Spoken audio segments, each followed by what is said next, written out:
Hi everyone, I'm JL. Today I'm learning how to cook. And this video is for our TLE class. Hi Teacher Monique. I hope I get a good grade for this. Come on, let's get started. What I'm going to cook is egg with shrimp or shrimp with egg. I don't know. But here are the ingredients. Actually, the ingredients are simple. I have shrimp, I have egg, I have black pepper and granulated garlic, I have salt, I have 1 whole onion, and 3 cloves of garlic at malunggay.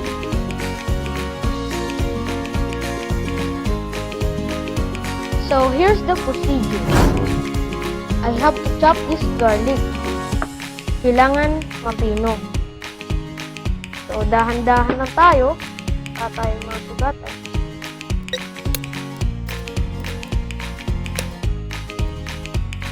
Yan, tapos na. Ito naman, onions. Usually, people shed tears from cutting onions. So I have to protect myself first. So I have my face shield before I cut this onion.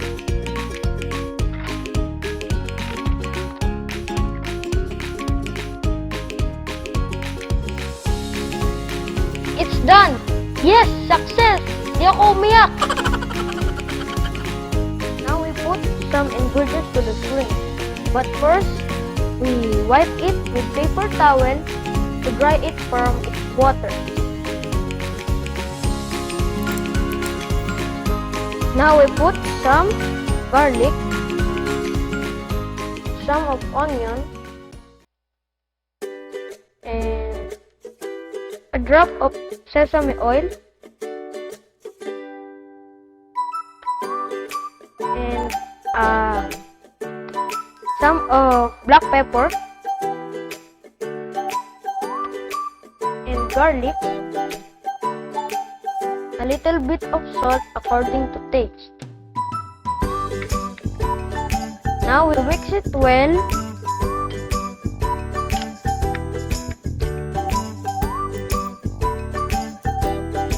And I'll set it aside and let it marinate. This time, I'm going to scramble the eggs. By the way, I'm using 6 eggs because this is good for 3 persons, and we are just 3 persons in our house. Let's start.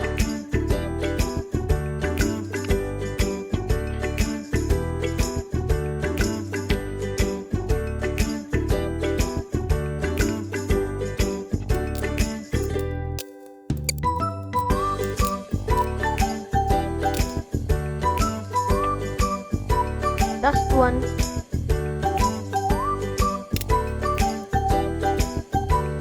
Now I'll mix this well.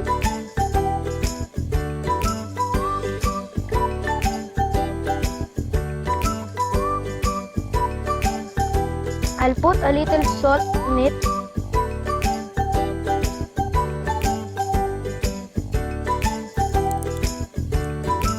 It's done! Now I'm gonna go start to cook. Tara! Ngayon magluluto na tayo. Buksan natin ang kalan sa pinakamataas niyang apoy. At hintayin natin itong minute. At tingnan rin natin na kailangan matingnan rin natin na may konting lumalabas dito para malaman natin. Saka natin ilalagay itong mantika. Yan, mainit ang kalan.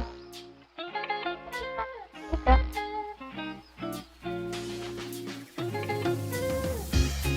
Next step, ilalagay naman natin itong hipon. I-fry natin siya for 1.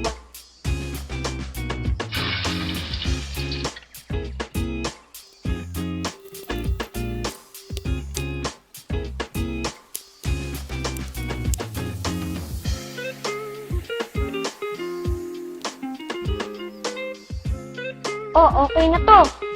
So, ilalagay ko lang siya ulit sa tabi. Tapos, lalagyan naman natin yung itlog. Ngayon, nasa mababa na siyang apoy at ilalagay ko na itong itlog.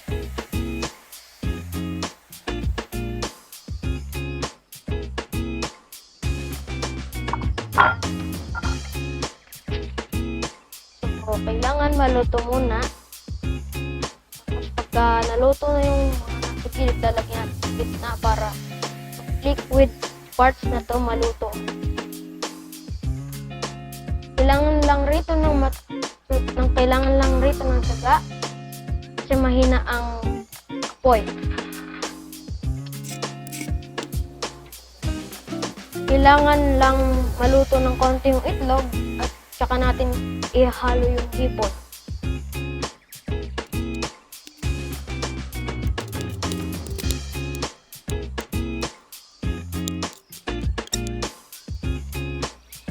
Nakakangahwit pala to. Hirap rin pala magluto ng itlog pag nasa bababang apoy. So, hintay ko pa lang. Yan, pwede na nating ihalo yung hipon.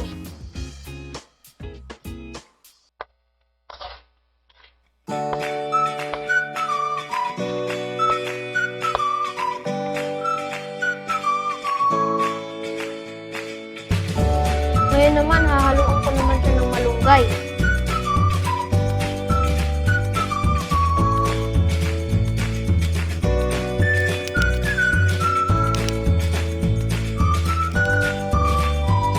Kapag tuyo na yung itlog, pwede na to.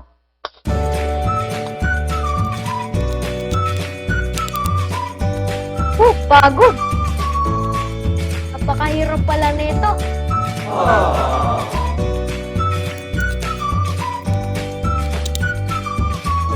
Yan, malapit na maluto.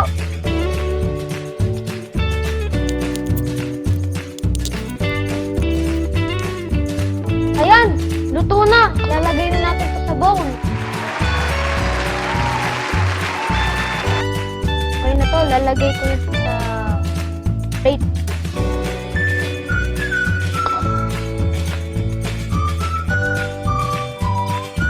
Lalagay ko na sa plate.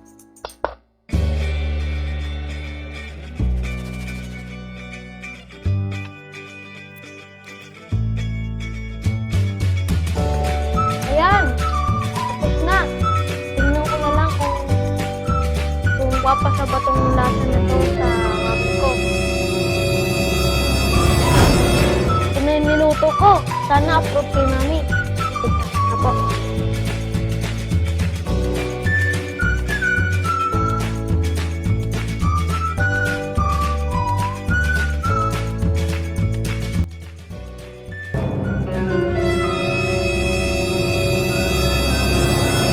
Yun! Approve kay mami! Sana approve rin kay Teacher Monique. Shout out nga pala sa grades 4 to 6. God bless!